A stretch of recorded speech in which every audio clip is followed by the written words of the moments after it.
2 महीने तुम्हारे पास JEE mains के सेकंड अटेम्प्ट के लिए। एंड अगर तुम्हारा फर्स्ट अटेम्प्ट में पेपर अच्छा नहीं गया तो तुम कैसे प्रिपरेशन कर सकते हो ताकि सेकंड अटेम्प्ट में तुम फोड़ सको और 98 या 99 परसेंटाइल उससे ज़्यादा स्कोर कर सको, इस वीडियो में हम बात करेंगे। देखो, अगर तुम ये वीडियो देख रहे हो और तुम जेईई मेंस अटेम्प्ट 1 में ऑलरेडी 99 परसेंटाइल स्कोर कर चुके हो, then this video is not for you. लेकिन अगर तुम वो स्टूडेंट हो जिसके 90 परसेंटाइल आए हैं या 80 परसेंटाइल आए हैं, तुम बेटर कर सकते हो। एंड अभी से एडवांस का प्रिपरेशन करना doesn't make sense for you, क्योंकि तुम्हें पता है कि एडवांस में अगर नहीं हुआ तो मेंस भी कुछ नहीं हो पाएगा तुम्हारा।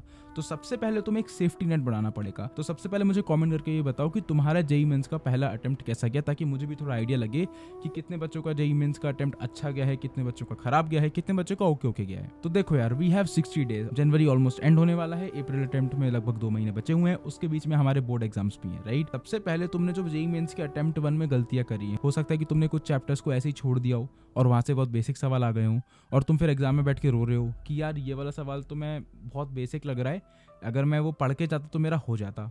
तो क्या तुमने कुछ चैप्टर्स अभी भी बचे हुए हैं तुम्हारे जिन्हें तुमने कंप्लीट नहीं करा है, या फिर तुम प्रेशर ज़्यादा लेते हो तो तुम्हें मॉक टेस्ट की ज़्यादा ज़रूरत है। तो तुमने एग्जैक्ट क्या गलतियाँ करी हैं उसको एक पेपर पे लिखो ताकि तुम्हें सामने देखे कि तुमने क्या गलतियाँ करी हैं। Once you have done that, हमारे पूरे 2 महीने की preparation excluding the time for boards is going to focus on resolving those mistakes. अब हमें क्या करना है, देखो 2 चीज़ें तुम्हें जो बिल्कुल करनी है, जो तुम इररिस्पेक्टिव तुम्हारा कोई भी कंक्लूजन निकले, वो ये है कि तुम्हें सारे सब्जेक्ट के सारे चैप्टर्स का बेसिक आना चाहिए। मेंस में इतने भी टफ सवाल नहीं आते हैं कि तुम निकाल ही ना पाओ। मेंस में सवाल का लेवल अब तो थोड़ा सा बढ़ गया है पहले के कंपैरिजन में, बट इतने भी टफ नहीं है कि तुम नहीं बना पाओ। तो सबसे पहली चीज़ तो जिन जिन सब्जेक्ट्स के जिन जिन चैप्टर्स में तुम्हें अभी भी बेसिक पकड़ तक नहीं है, वो सब्जेक्ट्स के वो चैप्टर्स तुम्हें कंप्लीट करने हैं। That is number 1 goal. Number 2, तुम्हें अपने मॉक टेस्ट की फ्रीक्वेंसी बढ़ानी है irrespective of how good you are, क्योंकि अगर तुम बहुत अच्छे होते तो तुम्हारा जेईई मेंस का अटेम्प्ट 1 खराब नहीं जाता। तो हमें फोकस करना है कि कैसे हम अपने जेईई मेंस के सेकेंड अटेम्प्ट के लिए खुद को मेंटली अच्छे से प्रिपेयर करें। तो टेस्ट सीरीज हमें बहुत लगानी है। बहुत से मेरा मतलब क्या है, अगर मैं बोर्ड्स के टाइम पीरियड को हटा दूं तो मिनिमम हमें हफ्ते के 2 से 3 मॉक टेस्ट देने चाहिए। तो देखो, मैं तुम्हारे जेईई मेंस के अटेम्प्ट 2 को 3 पार्ट्स में बांट रहा हूँ। पहला पार्ट है तुम्हारा बोर्ड्स के पहले, दूसरा पार्ट है तुम्हारा बोर्ड्स का ड्यूरेशन, तीसरा पार्ट है तुम्हारे बोर्ड्स के बाद। तो अगर तुम्हारे पास 2 महीने का गैप है तो तुम समझ सकते हो कि तुम्हारे पास 15 दिन है बिफोर बोर्ड्स स्टार्ट, फिर उसके बाद बोर्ड्स स्टार्ट होंगे तो वो 1 महीना, एंड 15 दिन है आफ्टर बोर्ड्स। तो इन तीनों में तुम्हें कैसे कैसे पढ़ना है। तो पहले फेज के बारे में बात करते हैं। बोर्ड जब चालू होंगे तो उसके 15 दिन पहले तो तुम्हें बोर्ड्स की प्रिपरेशन चालू करनी ही पड़ेगी, राइट।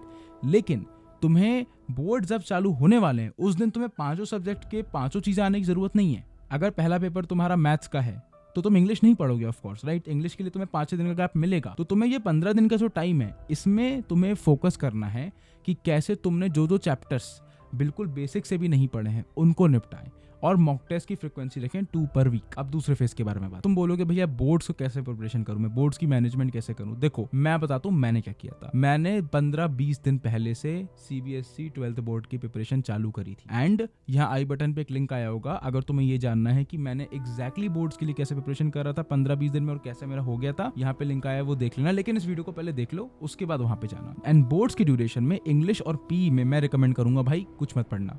इंग्लिश और पी के टाइम पे उन्हीं पे ध्यान दो, क्योंकि बोर्ड्स को भी बच्चे हल्के में ले लेते हैं, फिर 75% से कम आ जाते हैं, फिर उनका आईआईटी क्या मेंस में भी नहीं हो पाता है। तो बोर्ड्स को हल्के में नहीं लेना है, इसलिए इंग्लिश पी को प्रॉपर टाइम दो।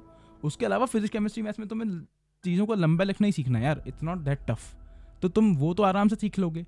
लेकिन उस टाइम पे तुम क्या कर सकते हो, जो एक्स्ट्रा दिन बच रहे हैं तुम्हारे पास, जैसे अगर तुम्हारा फिजिक्स और मैथ्स के पेपर में 5 दिन का गैप है तो तुम्हें 2-2.5 दिन लगेंगे बाकी चीजों को करने में। अब बचे हुए 2 दिन में तुम क्या करोगे, तुम 1-2 मॉक टेस्ट दे सकते हो एक्स्ट्रा। तुम्हारे जो बेसिक चैप्टर्स है जिनको तुमने नहीं पढ़ा है उनको पढ़ सकते हो, या फिर तुम्हारे जो चैप्टर्स है जो मॉडरेट लेवल पे हैं उनके सिंगेज से क्वेश्चंस की प्रैक्टिस कर सकते हो।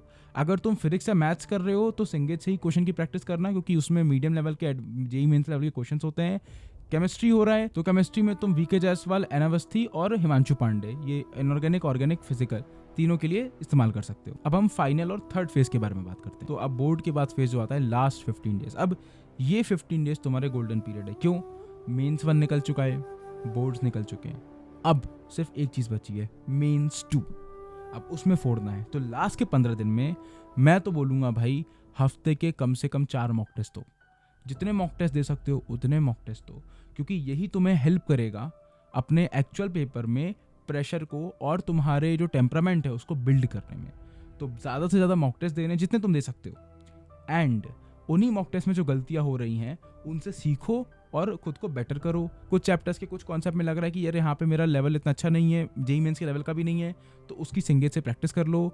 एंड विद दिस हमारा फेज 3 जो है प्रिपरेशन का वो खत्म होगा and we will give the mains का सेकंड अटेम्प्ट। तो अगर तुम्हारा जेईई मेंस का पहला अटेम्प्ट खराब गया है, मुझे पता है डिमोटिवेशन होता है, मुझे भी हुआ था, लेकिन मेरे पास ना यार ऑप्शन नहीं था खुद को सही करने का।